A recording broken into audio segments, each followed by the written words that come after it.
क्योंकि जब कोई फास्टिंग करता है वो उस शरीर के अंदर तो बस खाने पीने को रोक रहा है, पर वो आत्मा में परमेश्वर के रूबरू हो जाता है।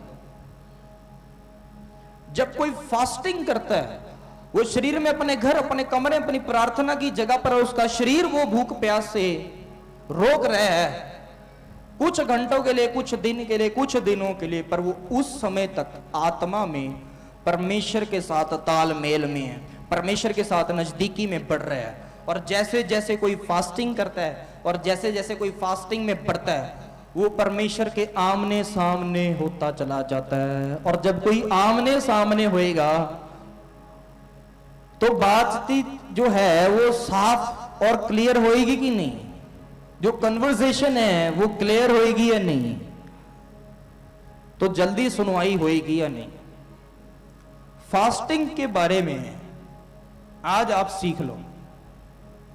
बाइबल में लिखा है जब तू उपवास करे, यानी कि whenever you fast, परमेश्वर ने फास्टिंग को हुक्म इसलिए नहीं बोला, उपवास को हुक्म इसलिए नहीं बोला ताकि परमेश्वर उसको जब आपको हुक्म दे आप उसको सलाह ना समझ लो। परमेश्वर ने ऐसे सिखाया है कि जब तू उपवास करे तू ऐसा कर, तू ऐसा कर। क्यों? जब तू उपवास करे, ये बात जब हम बोलते हैं ऐसा लगता है कि एक आम बात हो रही है जो हमारे जीवन के अंदर पहले से है। तो वैसे ही परमेश्वर ने हमें फास्टिंग करने के लिए हुक्म ऐसे नहीं दिया। जैसे हम और हुक्मों को पढ़ते हैं वैसे ही उपवास का हुक्म, उसकी आज्ञा परमेश्वर ने हमको वैसे नहीं दी जैसे वैसे बाकी आज्ञाओं को मानने के लिए परमेश्वर ने हमको बोला। उसने हमको उपवास के बारे में ऐसे इंट्रोडक्शन दी है जैसे वो हमको पहले से पता है, जैसे कि हम वो करेंगे ही करेंगे।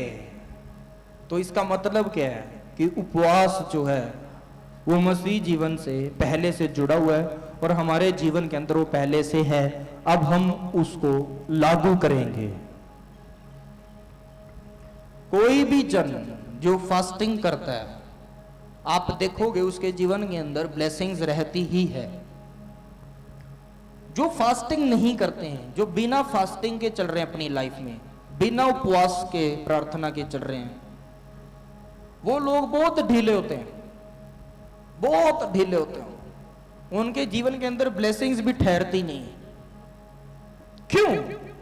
पुराने नियम में बलिदान कैसे थे? पुराने नियम में उपवास भी थे। मैं आपको क्लियर कर दूं, फास्टिंग पुराने नियम में थी। आज पुराने नियम से ही सीखेंगे।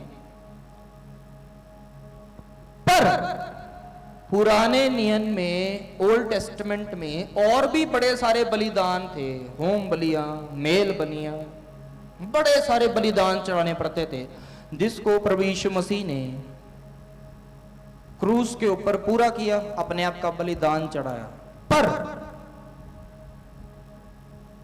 नए नियम के अंदर जब हम परमेश्वर के वचन को पढ़ते हैं वहां पे ये हुक्म है कि तुम अपने आप को परमेश्वर के आगे चढ़ा दो, अपने आप को परमेश्वर के आगे अर्पित कर दो और अब आत्मिक बलिदान चढ़ाओ। अब ये आत्मिक बलिदान क्या है? फास्टिंग प्रेयर्स, उपवास प्रार्थनाएं। जो कोई भी उपवास प्रार्थना करने लग जाएगा वो अपने जीवन के अंदर अपने उस आशीष के मुकाम तक तेजी से पहुंचेगा, जल्द पहुंचेगा। उसके बंधन और तेजी से टूटेंगे, बदरूहें उसको छोड़ेंगी, उसके रोग बीमारियां जल्दी जाएंगे, उसकी प्रार्थनाओं के उत्तर जल्दी आएंगे। क्यों? क्योंकि वो परमेश्वर के साथ एक नजदीक रिश्ते में रूबरू होने वाला विश्वासी है। किस किस को समझ आ गया उपवास क्या होता है?